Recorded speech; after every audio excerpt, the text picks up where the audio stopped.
Y'all, let me tell y'all, good morning first off. It's Saturday, December the 2nd, and I just gotta explain to y'all like how good God is. Cause y'all don't even know. Like y'all know, but when you constantly see God's hand in your life, like it just does something to you. Like, God blesses people or he blesses you. So I just encourage you guys this morning to, if God blessed you, if he's been good to you, to be good to somebody else. Let him use you as a vessel to be good to somebody else. And y'all, let me tell y'all. So let me tell you a little bit about, why I'm like hype. One, he woke me up this morning. I have transportation, I have food, I have resources, I have a husband that I love dearly.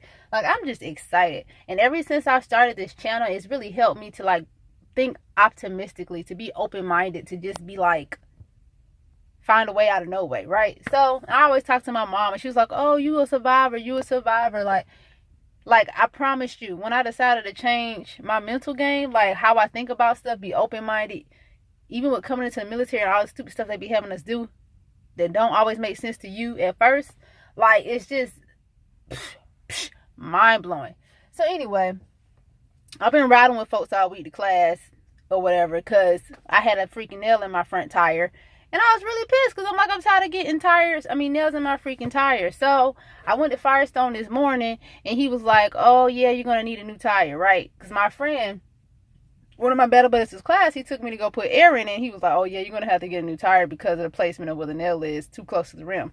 And I didn't say anything then, but I was like, dang, I really ain't trying to pay for no new tire. And in my mind, I was like, but I really feel like I still can get that patched because I know like whose I am, who I am, and I know that God gonna work it out. Like, I'm not trying to pay all this money for no new tire.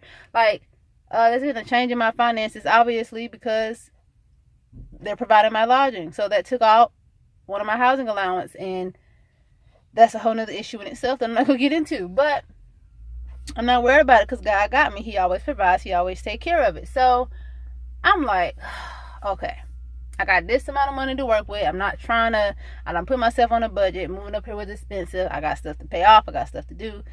I need for something to just work itself out. And I go to Firestone and he's like, oh, you need a new tire. Mind y'all, one of my tires costs about $350 alone. That's one tire. Now,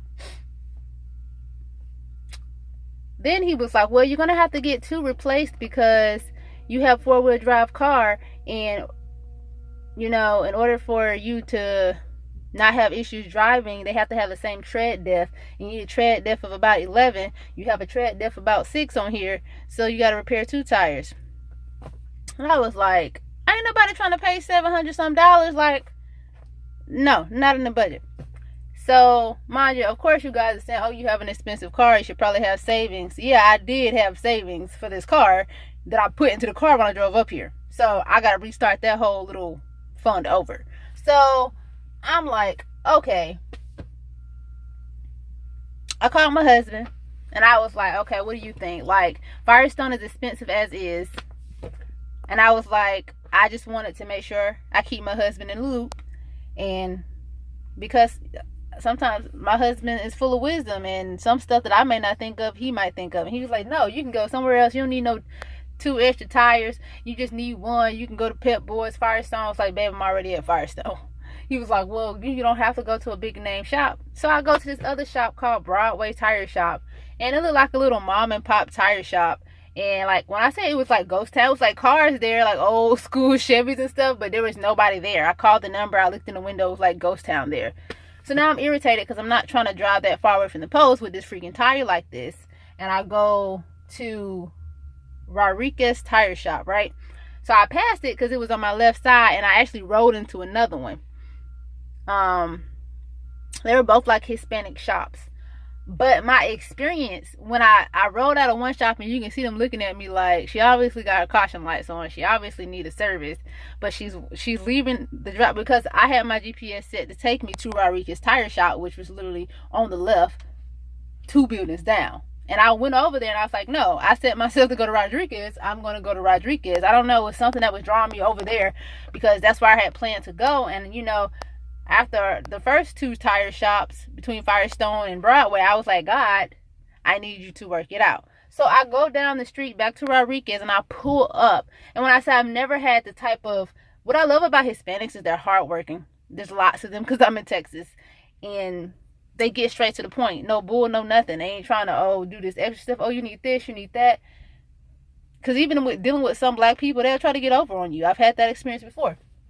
When I say I pulled up and I got out of the car, he came out of that shop so fast and went, okay, what do you need?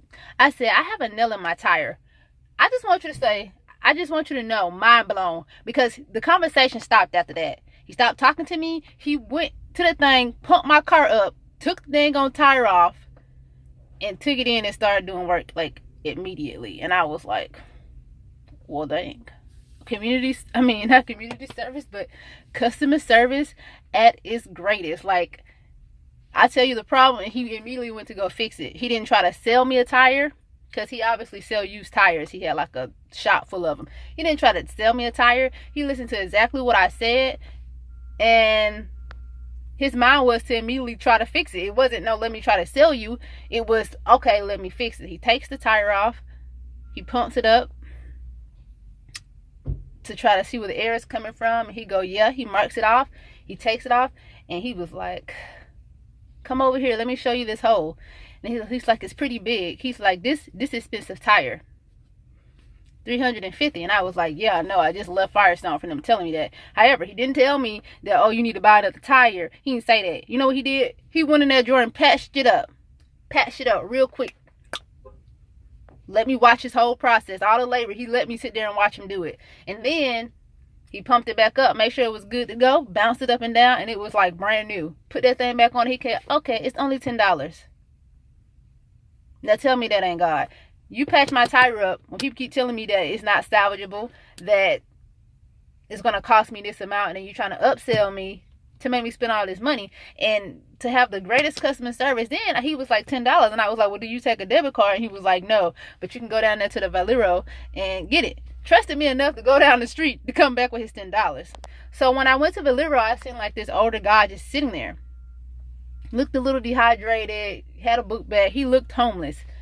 I mean, he was homeless, but he looked homeless to me. And the fact that he didn't have a freaking sign that said, we'll work for food, he didn't have anything. He was sitting there doing whatever, just chilling. And God spoke to me, and I was like, you know what? I've just been blessed.